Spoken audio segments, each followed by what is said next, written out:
მოგესალმებით გადაცემაში ევროპული საუბრები. დღეს ჩემი სტუმარია კრისტალინა გეორგიევა, საერთაშორისო სავალუტო ფონდის მმართველი დირექტორი. გალბატონო კრისტალინა, დიდი მადლობა რომ ევრონიუსზე ექსკლუზიურ ინტერვიუზე დაგვთანხმდით თქვენთვის განსაკუთრებულად ძვირფასი ადგილიდან, რადგან დღეს ბულგარეთში ვიმყოფებით, თქვენ სამშობლოში. ამიტომ არის ეს ინტერვიუ ასეთი განსაკუთრებული.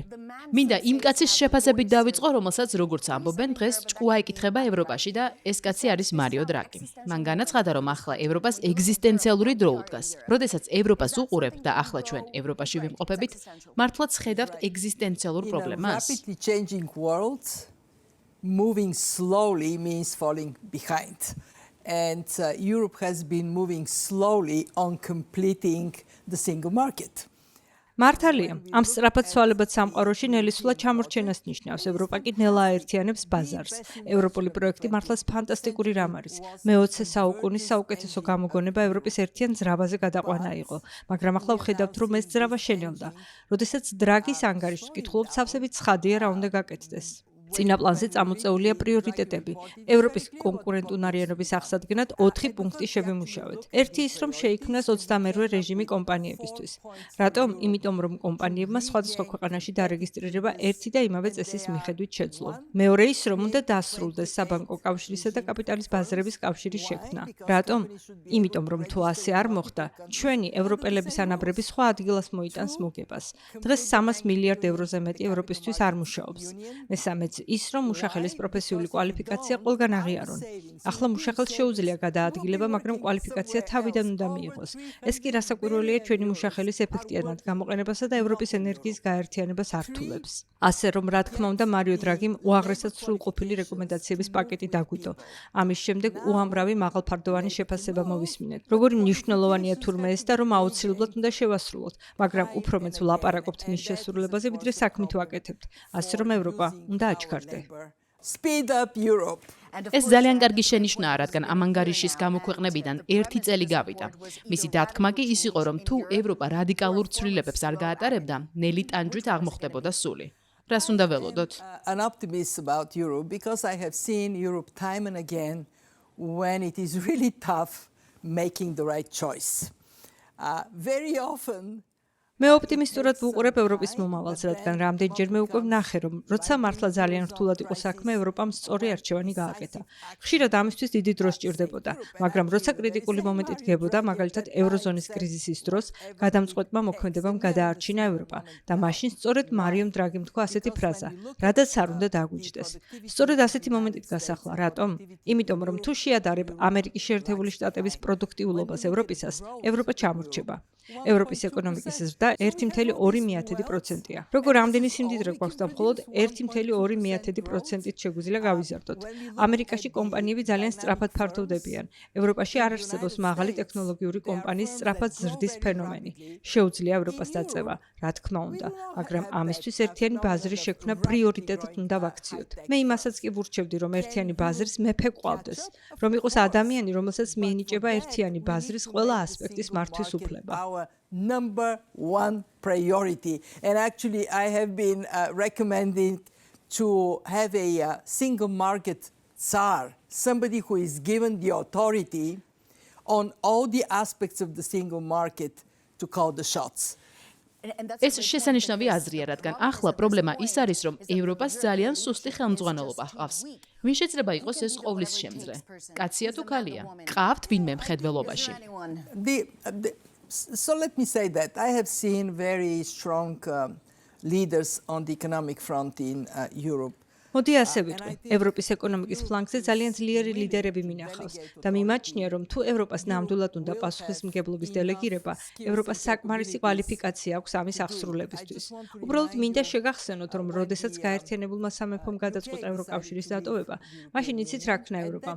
27 წევრი ქვეყნის სახელით მოლაპარაკებების წარმოების უფლება მიშელ ბარნიეს, ერთ ადამიანს მიანიჭა და ამ ერთ კაცს შეეძლო შეხვედროდა სახელმწიფოთა მეთაურებს, რასაც ევროკომისიის გავლით აკეთებდა. აწარმოებდა მოლაპარაკებებს და ამის შედეგად ყველა წევრმა სახელმწიფომ მიიღო სარგებელი. ამიტომ დარწმუნებული ვარ, რომ თუნება იქნება აღსრულების გზაც გამოჩნდება. ამჟამად ეს ყველაფერი, რაზეც ახლა ვსაუბრობ, საბჭოს სხვადასხვა ინსტანციის ხელშია. If there is a will there would be a way. თუ სწორად გავიგე, მგონი იმას გვთავაზობთ, რომ ამ ანგარიშის რეკომენდაციების შესასრულებლად საჭიროა მხოლოდ ერთ ადამიანს მიენიჭოს ყველაფრის აღსრულებაზე უფლებამოსილება და დაეკისროს პასუხისმგებლობა. დარწმუნებული ვარ, გეგულებათ კიდეც ასეთი ადამიანი. I would let this to the European leadership to decide. I think the issue is ამის გადაწყვეტას ევროპის ლიდერებს დაუთმობდი. ჩემი აზრით, მთავარია შეთანხმდნენ, რომ აუცილებელია უფლებამოსილების დელეგირება და ეს დელეგირება უნდა გავრცელდეს ერთიანი ბაზრის კონკურენტუნარიანობისთვის აუცილებელ ყველა სფეროზე. ამ წუთას სხვა ეს ძალიან კომპლექსური საკითხია. კომპლექსურია და საკმაოდ სწრაფად არ მიდის წინ. ვიცი, რომ საკითხი წინ მიიწევს და მსურს უთხრა იმ ევროპელებს, რომლებიც ამაზე მუშაობენ, რომ ყოჩა. განაგრძეთ საქმე, მაგრამ უფრო სწრაფად. One of the big stories this year is the წელს ერთ-ერთი ყველაზე მნიშვნელოვანი თემა სატარიფო რეჟიმი იყო. რაც შეეხება ევროპას, ევროკავშირის ტარიფები გაუსამმაგეს, 15% გაუხადეს. შეაფასეთ მისი გავლენა. ზოგი იმასაც ამბობს, რომ ეს ევროპის დამცირების საუკუნის დაწყებაზე მიანიშნებს. ეს 15% მართლაც მეტისმეტი ხომ არ არის? I think Europe is going to cut through that. So let's see what happened. There was an announcement of tariffs. Trade uncertainty shot through the roof. And there was panic that the world is going to slip into recession. By the way, the IMF did not subscribe ჩემი to აზრით, the ევროპა ამას recession გადაიტანს. ნახოთ რა მოხდება. ტარიფები გამოცხადდა. ვაჭრობასთან დაკავშირებით ძალიან დიდი ბუნდოვანებაა. პანიკაც კი დაიწყო, რომ სოფლიო რეცესიაში ჩავარდებოდა. სხვათა შორის სავალუტო ფონდი არ დაეთანხმა ამ მოსაზრებას. სინამდვილეში მსოფლიომ დაამტკიცა, რომ გაცილებით გამძლეა. შეხედეთ ევროპას. მაინც რა არის მისი გამძლეობის რესურსი, მტკიცე ინსტიტუტები, კარგი პოლიტიკა, პასუხისმგებლობის მქონე მთავრობა და კერძო სექტორი, რომელიც გაცილებით სწრაფად ერგება ცვლილებას, ვიდრე საჯარო სექტორი. მაგრამ როდესაც ახალი ტარიფები გამოცხადდა აპრილში, მთელი მსოფლიოსთვის საშუალოდ 23% გამოვიდა. მაგრამ დღეს ეს მაჩვენებელი დაახლოებით 17%-ია.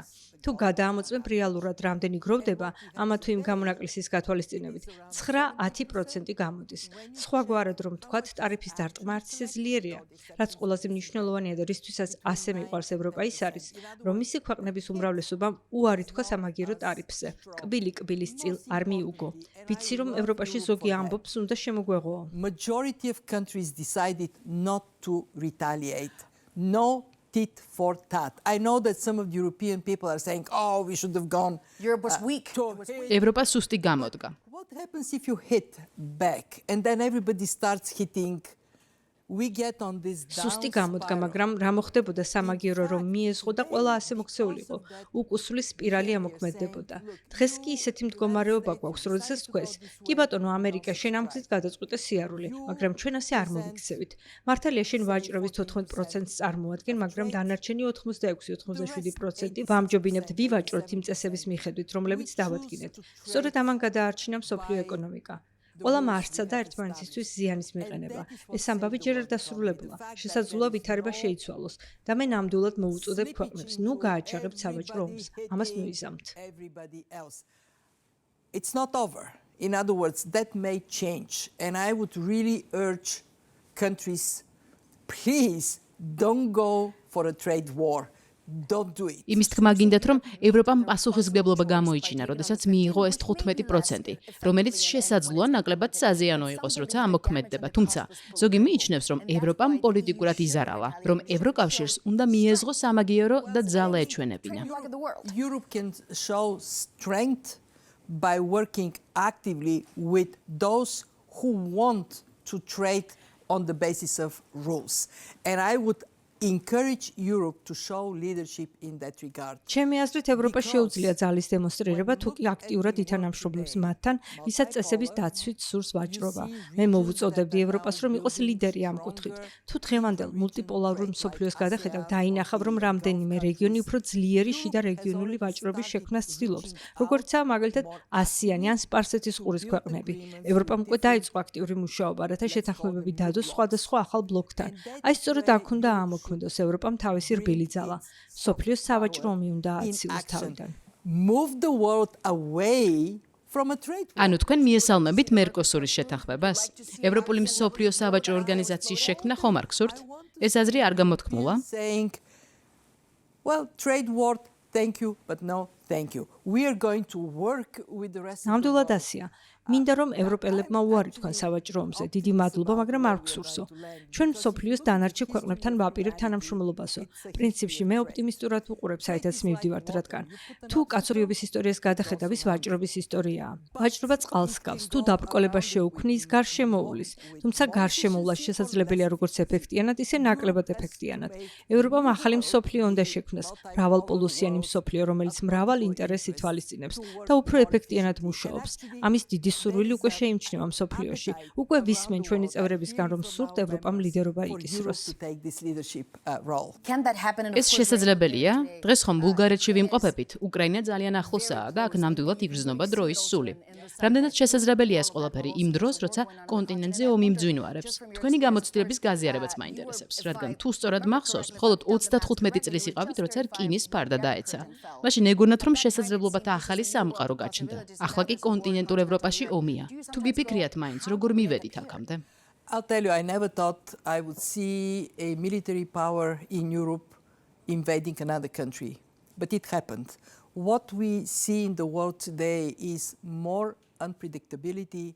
არასოდეს მიფიქრია, რომ ევროპაში სამხედრო ძალა შეეცდებოდა დაეპყროს სხვა ქვეყანა, მაგრამ ეს მოხდა. დღევანდელ სამყაროში მეტი გაურკვევლობაა. ისეთი რამ შეიძლება მოხდეს, რასაც ვერავინ წარმოიდგენდა. ამიტომ უნდა ვაღიაროთ, რომ ეს არის სამყარო, რომელშიც ვცხოვრობთ და ვიცხოვრებთ. მაინც რას ნიშნავს ეს? ორ რამეს. ერთი, რომ ეს მეტ თანამშრომლობას მოითხოვს და არა ნაკლებს. როდესაც ვერ ხედავ გზას, უფრო მეტად უნდა ითანამშრომლო სხვებთან, თანამოაზრეებთან. და მეორედ, საჭიროა მეტი სისხარტე და ადაპტაციის უნარი. ევროპისთვის ეს იმასაც ნიშნავს, რომ გადახედოს ევროპის დონეზე გადაწყვეტილებების მიღების პროცესს. რამდენად კარგად მიდის, რამდენად ერგება სწრაფად ცვალებად სამყაროს, რაც შეეხება ჩემს გამოცდილებას, როდესაც ცივი ომი დასრულდა. ერთგვარი ეიფორიის პერიოდი დადგა, როდესაც ვიგემეთ თავისუფლება და ეს ფანტასტიკური იყო. მაგრამ მერე მწარე რეალობის წინაშე აღმოჩნდით. ძალიან რთულია ეკონომიკის გარდაქმნა. დღევანდელ მსოფლიოში უამრავი ტრანსფორმაცია მიდის, იქნება ეს გეოპოლიტიკური, სავაჭრო, ტექნოლოგიური, დემოგრაფიული თუ კლიმატური. წარმოიდგინეთ, რამდენად უფრო რთულია ასეთ სამყაროში ადაპტაცია და გარდაქმნა. დარწმუნებული ვარ, რომ ახალი წევრი სახელმწიფოები უფრო მეტად აიმაღლებენ ხმას ადაპტაციის მნიშვნელობაზე ამ ცვალებად სამყაროში, რადგან მათ საკუთარი გამოცდილებით კარგად იციან ეს რაც არის. More difficult it is to adapt and transform in this world. And actually, I believe that new member states, they should raise their voice even more on the importance of agility and adaptability in a transforming world, because they know from experience what it is. თქვენ შეეხეთ კიდეც ყველა ამ თემას, საკმაოდ ბევრი საკითხია. ცხადია, რომ ახლა როცა ომი მიდის, დგას დემოგრაფიის, კლიმატისა და ხელახალი შეიარაღების საკითხი. ცხადია, ყველა დასთანხმდება ნატოში 5%-ის გადახდას, მაგრამ მე ვერ ვხედავ ფისკალურ სივრცეს. ვხედავ უამრავ გამოწვევას, მაგრამ ვერ ვხედავ პოლიტიკურ კონსენსუსს ბიუჯეტის ირგვლივ. ამაზე რას ფიქრობთ? When you don't have fiscal space, you create it. How do you create it? რა უნდა გააკეთო, როცა არ გაქვს ფისკალური სივრცე? უნდა შექმნა. როგორ უნდა შექმნა? პირველ რიგში ევროპა უნდა გახადო უფრო კონკურენტუნარიანი, უფრო პროდუქტიული, უფრო მეტი უნდა იყოს ზრდა, რათა მეტი სივრცე შექმნა. მეორე მხრივ საჭიროა რეფორმა. ყველამ ვიცით, როგორც ხდება რეფორმა. მაგალითად, საპენსიო რეფორმა ძალიან რთულია. ჩემი აზრით უნდა are so tough to do. I think we have ფრანგებმა to ახლა ხან შეაჩერეს ეს რეფორმა. ძალიან we have to გადაიღალა engage ხალხი people ამით. and just be honest with people, saying, look, you, and more importantly, your children, your grandchildren. ხალხი უნდა ჩავაყენოთ საქმის კურსში და გულწრფელად ვუთხრათ, რომ თუ გსურს, რომ შენ და რაც უფრო მნიშვნელოვანია, შენმა შვილებმა და შვილიშვილებმა თქვენთვის სასურველი მაღალი სტანდარტით იცხოვროთ, ევროპა უფრო პროდუქტიული უნდა გახდეს. იმ ევროპელებმა, რომლებიც უფრო დიდხანს ცხოვრობენ, უფრო მეტიც უნდა იმუშაონ.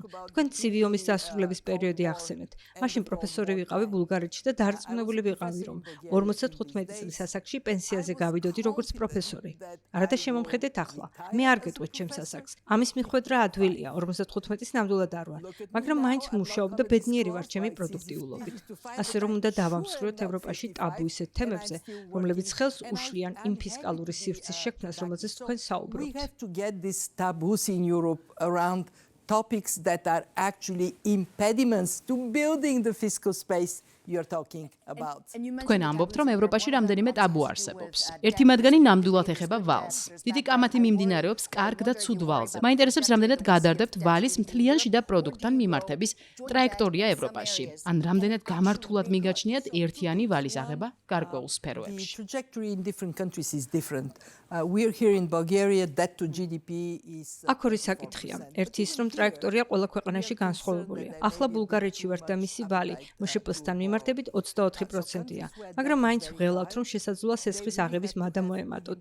ქვეყნება, რომლებსაც დიდი ვალი აქვთ, ნამდვილად უნდა შეიმუშაონ მისი შემცირების საშუალო ვადიანი სტრატეგია, რადგან სხვა შემთხვევაში ეს ვალი აღარ იძლევა განათლებაში, ხელოვნურ ინტელექტში, პროდუქტულ მიმართულებებში ინვესტირების საშუალებას. მეორეც მტკიცეთ მჯერა, რომ ევროპამ უნდა გამოიყენოს ერთად სესხის აღებისა და რესურსების ერთიანი ძალით ათვისების შესაძლებლობა. You're in favor of joint debt. თქვენ ერთიანი ვალის მომხრე ხართ კრიტიკულ სფეროებში? To invest in the most effective manner. თუ გსურთ, რომ ყველაზე ეფექტიანად განახორციელოთ ინვესტიციები, რესურსები ამ ගზით უნდა მოიზიდოთ და განავითაროთ. ვიცი, რომ ეს რთული თემაა, მაგრამ You say ამას ბევრი ამბობს, რატომ არ ხდება ასე? თქვენ ხართ ამ საქმის პროფესიონალი და იცით ეს როგორ მუშაობს. მაინც რა არის პრობლემა? The issue is that, of course, we have 27 countries, different... პრობლემა, რა თქმა უნდა, არის 27 წევრი ქვეყანა. ყველას განსხვავებული პრიორიტეტი და გადაწყვეტილების მიღების განსხვავებული პროცესი აქვს. ასეთი მრავალფეროვნება სიმდიდრეა, მაგრამ გადაწყვეტილების მიღების ჩვენი პროცესი მაინც და მაინც ვერ უწყობს ფეხს დღევანდელი სამყაროს ცვლილების ტემპს. For the speed of change of today's world. და რას გეუბნება თქვენი პოლიტიკური ინსტინქტი? მოხდება ეს საბოლოო ჯამში? პანდემიის დროს მოხდა. I believe that we will wrestle and then we will come on the right side of history as we have done many დარწმუნებული ვარ, რომ შევეჭიდებით პრობლემას და ბოლოს ისტორიის სწორ მხარეს დავდგებით, როგორც მრავალჯერ გაგვიკეთებია. მე ღრმად მწამს ევროპისა. ჩემი აზრით, ევროპული პროექტი აღფრთოვანებას იმსახურებს და ეს აღფრთოვანება უნდა დავიბრუნოთ და მეორე ევროპის მოსახლეობას გულწრფელად ვესაუბროთ. კარგად ცხოვრება გინდათ? მაშინ უნდა ვითანამშრომლოთ ყველამ. ერთად უფრო ეფექტიანად უნდა ავითვისოთ ჩვენი რესურსები და უფრო პროდუქტიული უნდა გავხდეთ. სხვა გზა უბრალოდ არ არის. ვეღარ გავაგრძელებთ იმ ფულის ხარჯვას, რომელიც არ გვაქვს. Continue to spend money we don't have. And I have a final და question. ბოლო კითხვა მაქვს. ეს აუცილებლად უნდა გკითხოთ, რადგან ბულგარეთში ვართ ახლა. ცხადია, თავს ძალიან ძლიერად გრძნობთ. თქვენ უამრავი დრო და ენერგია დახარჯეთ, რათა ეს ქვეყანა ევროზე გადაგეყვანათ. ევრო ამოქმედდა წელს, მაგრამ გულწრფელად რომ გითხრათ, ძალიან ბევრი მღელვარება შევამჩნია ამასთან დაკავშირებით აეროპორტიდან მოყოლებული სტუდიამდე. ხალხი ღელავს ევროზე, ფასებზე, ინფლაციაზე, ფიქრობენ, რას მოუტანს ეს ჩვენს ქვეყანასა და რამდენად გაამართლებსო. რა სიტყვით ამაზე? იმიტომ რომ თქვენ ნამდვილად შეამჩნევდით ფულის შეცვლასთან დაკავშირებულ მღელვარებას. Sense of anxiety about the changes in the pricing. What I can say to my beloved fellow Bulgarians is we have been in the Eurozone now for many years because Bulgaria ჩემს საყვარელ ბულგარელებს ვეტყოდი, რომ უკვე დიდი ხანია ევროზონაში ვართ, რადგან ბულგარეთს ჰყავს სავალუტო საბჭო. ჩვენი სუვერენიტეტი მონეტარულ პოლიტიკასთან დაკავშირებით უკვე გადავეცით ჯერ ბუნდესბანკს და მე ევროპის ცენტრალურ ბანკს. ჩვენ ვიყავით ევროზონაში, მაგრამ არ გვქონდა ხმის უფლება. ახლა კი გვექნება ხმის მიცემის უფლება და ვისარგებლებთ ევროზონის ბუფერით. თუმცა ევრო უფრო დინამიკური ეკონომიკის წინაპირობაა და არა ცხოვრების სტანდარტის ზრდის გარანტია. ჩვენ უნდა გავაგრძელოთ რეფორმის გზა, რომ უფრო გავძლიერდეთ ეკონომიკურად სწორი ფისკალური პოლიტიკის, ვალის სწორი მენეჯმენტის საფუძველზე და ყველაფერთან ერთად ყურადღება უნდა გავამახვილოთ ჩვენი ხალხის პროდუქტიულობაზე. continue on the path to reforms. დიდი მადლობა ქალბატონო კრისტალინა, რომ გვესტუმრეთ ევრონიუსზე გადაცემაში ევროპული საუბრები. ყოველთვის სასიამოვნოა თქვენთან შეხვედრა.